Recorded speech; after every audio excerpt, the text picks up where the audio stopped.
ఆపరేషన్లో పాల్గొన్నాయి ఆర్మీ. అలాగే ఇన్ఫాక్ట్ ఆపరేషన్లో పాల్గొనడం జరిగింది ఆర్మీ బలగాలు, జమ్మూ కాశ్మీర్ పోలీసులు, సిఆర్పిఎఫ్ బలగాలు కూడా. దానికి సంబంధించిన బిగ్ బ్రేకింగ్ న్యూస్ చూస్తున్నారు. మరీ ముఖ్యంగా జమ్మూ కాశ్మీర్లో ఇప్పుడు హైలైట్ నెలకొంది. కిస్తవార్ చాతుర్ ఏరియాలో ఎన్కౌంటర్ జరిగింది.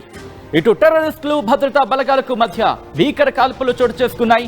3 జైషే మహమ్మద్ ఉగ్రవాదులు హతమయ్యారా? ప్రస్తుతం దీనికి సంబంధించి తీవ్రమైన చర్చ జరుగుతోంది. ఆపరేషన్లో ఆర్మీ, జమ్మూ కాశ్మీర్ పోలీసులు, సిఆర్పిఎఫ్ బలగాలు పాల్గొన్నాయంటే అర్థం చేసుకోవచ్చు. గత కొద్ది రోజులుగా పహల్గాం దాడి జరిగిన తర్వాత నుంచి ప్రస్తుతం బలగాలు అక్కడ గాలింపు చర్యని, ఉగ్రవాదుల కోసం వేటను కొనసాగిస్తూనే ఉన్నాయి.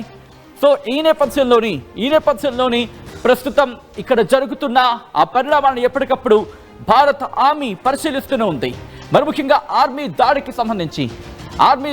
సంబంధించి అవును, ఉగ్రవాదుల మీద ఆర్మీ దాడి చేస్తుందనే చెప్పుకోవాలి. ఇప్పుడు ఉగ్రవాదుల మీద వేట కోసం వెళ్ళిన సందర్భంలో వాళ్ళు ఎప్పుడైతే మనకు తారసపడ్డారో, మన బలగాలకి తారసపడ్డారో, వెంటనే దాడిని వేగవంతం చేసింది మన భారత ఆర్మీ. ఒకరు కాదు, ఇద్దరు కాదు, వందలాది మంది ఉగ్రవాదులు అక్కడ ఉన్నారా? మరి ముఖ్యంగా ఉగ్రవాదులకు సంబంధించి ప్రస్తుతం తీవ్రమైన చర్చ జరుగుతున్న నేపథ్యంలో పహల్గాం దాడి తర్వాత ఏ క్షణానైనా ఈ ఉగ్రముక్కలు దాడికి పాల్పడొచ్చు అనే అంశానికి సంబంధించి భారతదేశానికి సమాచారం, ఇంటెలిజెన్స్ రిపోర్ట్స్ ఉంటూనే ఉన్నాయి. స్లీపర్ సెల్స్ గా ఉంటున్న వాళ్ళు ఇప్పటికీ పహల్గాం కావచ్చు, లేకపోతే ఆ ప్రాంతాల్లో, మరి ముఖ్యంగా ఆ లోయ లాంటి ప్రాంతాల్లో అక్కడే ఇరుక్కుపోయారు. అవును, ఎందుకు ఈ మాట అంటున్నానంటే కనుక ఇక్కడి నుంచి కదిలితే ఇప్పుడు ఆ సొరంగాల్లోనూ ఆ చెట్లు గుట్టల మధ్య చిక్కుకున్నారు. ఇప్పుడు కనుక బయటకు వస్తే మనల్ని పట్టుకొని ఇటు వేటాడుతుంది ఇండియన్ ఆర్మీ అని చెప్పి వాళ్ళకి సమాచారం ఉంది. అందుకే ఎక్కడికక్కడ నక్కారు. ఇప్పుడు ఎన్ని రోజులు నక్కుతాయి ఈ గుంట నక్కలు? దీంతో ఒక్కొక్కటిగా బయటకు వచ్చి మన దేశంలోనే మళ్ళీ తలదాచుకునేందుకు తీవ్రమైన ప్రయత్నాలను మొదలు పెట్టేశాయి. దీంతో ఈ సమాచారం అంతా భారతదేశ ఆర్మీకి ఎప్పటికప్పుడు చేరుతోంది. మీరు చూడొచ్చు, జల్లెడ పట్టడం ప్రారంభించాయి. మర్చిపోతామా? మిమ్మల్ని అంత వేగంగా వదిలేస్తామా? సరిగ్గా ఏప్రిల్ 22 భారత్ మర్చిపోదు, ఆ రోజుని మర్చిపోదు, గుర్తు పెట్టుకుంటుంది. ఒకటా రెండా మీ దాడులకు భారత్ ఆర్మీ ఎప్పుడో ధీటుగా సమాధానం చెప్పింది, సరైన సమాధానం చెప్పింది. మీ ఉగ్ర దాడులకు భారత్ భయపడదని చెప్పి ఎప్పుడో చెప్పుకొచ్చింది. అయినప్పటికీ భారత్తో పెట్టుకున్నారు. ఫలితాన్ని అనుభవించక తప్పదు. ప్రస్తుతం అటువంటి పరిస్థితి ఉంది. మరి ముఖ్యంగా వదిలిపెట్టమంటోంది భారత ఆర్మీ. దాంతోపాటు ఒకటే చెబుతోంది, ఏ మూలన దాక్కున్నా వెతికి వెంటాడి మరి పట్టుకుంటామంటోంది భారత ఆర్మీ. దానికి సంబంధించిన బిగ్ బ్రేకింగ్ న్యూస్ చూస్తున్నారు. ఏప్రిల్ 22న మర్చిపోతామండి ఆ రోజుని. మొత్తం మన భారతీయులకి కాలరాత్రిగా మిగిల్చిన రోజు అది. ఆ రోజు రాత్రికి సంబంధించి మొత్తం 26 మందిని పొట్టన పెట్టుకున్నారు ఈ దుర్మార్గులు. ఈ నేపథ్యంలో వీళ్ళంతా ఇప్పుడు నక్కి ఉన్నారు. ఒక్కొక్కరిని వెతికి వేటాడి బయటకు లాక్కొచ్చి వాళ్ళ కుంభస్థలం మీద కొడితే, వాళ్ళ ఉగ్రముఖలకు సంబంధించిన కుంభస్థలం మీద కొడితే వీళ్ళకిప్పుడు వెన్నులో వణుకు పుడుతోంది. ఏ క్షణాన్నైనా భారత ఆర్మీ దాడి చేస్తుందని చెప్పి వీళ్ళకి తెలుసు. అందుకే ఆ సొరంగాల్లోకి, ఆ గుట్టల్లోకి, ఆ చెట్ల పొదల్లోకి అక్కడే బతికే ప్రయత్నం చేస్తున్నారు. ఎన్ని రోజులు ఉంటారు? దీంతో భారత ఆర్మీ ఇంచుని అణువణువుని జల్లెడ పడుతోంది. ఈ నేపథ్యంలో జమ్మూ కాశ్మీర్లో ఉగ్రవాదులకు అలాగే భద్రతా బలగాలకు మధ్య కాల్పులు చోటు చేసుకున్నట్టుగా తెలుస్తోంది. కొద్ది రోజుల క్రితమే ఇటు పాకిస్తాన్ ఆర్మీ చీఫ్ ఆసిమ్ మునీర్. ఈ ఆసిమ్ మునీర్ అక్కడ స్టేట్మెంట్స్ ఇచ్చిన కొద్ది రోజుల వ్యవధిలోనే జరుగుతూ ఉంటాయి. మీకు గుర్తుందా, పెహల్గామ్ అటాక్కి సంబంధించి ఆ ఘటనకు జరిగే కొన్ని రోజుల ముందే అనుకుంటా ఆసిమ్ మునీర్ స్టేట్మెంట్స్ ఇచ్చాడు. ఆసిమ్ మునీర్ వివాదాస్పద వ్యాఖ్యలు చేశాడు.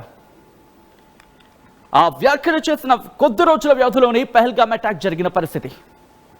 ఆ తర్వాత ఇటు అమెరికాకు వెళ్ళాడు. అప్పుడు ఎటువంటి వ్యాఖ్యలు చేయలే. మొన్నటికి మొన్న మళ్ళీ వ్యాఖ్యలు చేశాడు.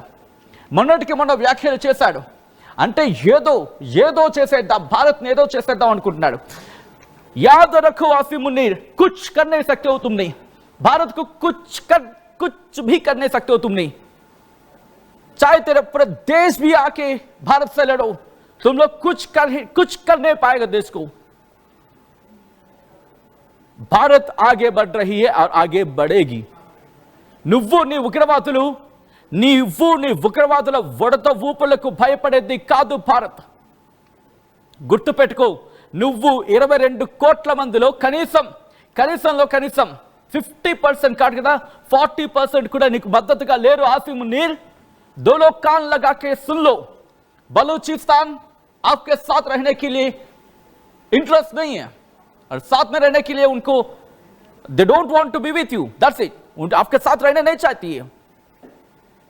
एक सिंध के बारे में पता है ना, तू तो हर दिन देख रहे हो वहां का हालत. और गिलगित बाल्टिस्तान और खैबर पख्तूनख्वा में क्या हो रहा है देख लो दोनों आंखों से, पता चलेगा तुझे क्या हाल है तेरे देश का. నీ దేశం పరిస్థితి ఆలోచించుకో. ఉగ్రవాదులను పెంచి పోషిస్తావా? లెజిటిమేట్ అంటావా? ఉగ్రవాదులకు సంబంధించి మాట్లాడుతున్న సందర్భంలో మాట్లాడి ఇప్పుడు ఉగ్రవాదాన్ని మళ్ళీ వీళ్ళు బయటకు వచ్చి శాంతి మాటలు, మేము శాంతి కామికులు అంటూ. నీకు నిజంగా దమ్ము ధైర్యం ఉంటే పాకిస్తాన్ భారత్తో నేరుగా యుద్ధానికి దిగు.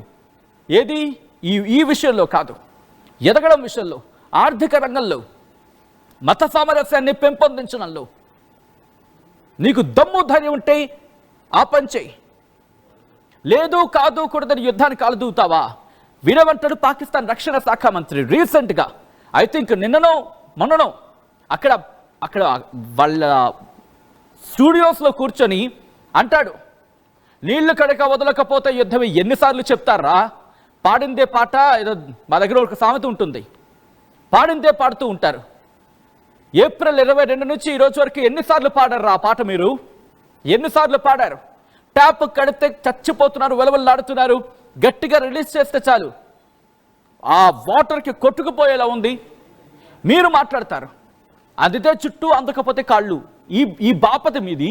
మీరిప్పుడు మాతో యుద్ధానికి దిగుతారా? అసలు దిగ సత్తా ఉందా? అసలు మీ దగ్గర ఏమున్నాయి? మీ సైనిక సామర్థ్యం ఏంటి? మీ సైన్యం ఏం చేయగలదు? మీ ఆర్మీ చీఫ్కే తెలియదు సరిగ్గా.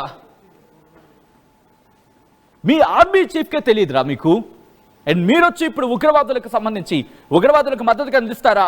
గుర్తు పెట్టుకో, యాద్ రఖో పాకిస్తాన్, कहीं भी टेररिस्ट रहेगा, टेररिस्ट की कहीं भी जान भारत में बचेगा, हम लोग बचाने नहीं देंगे.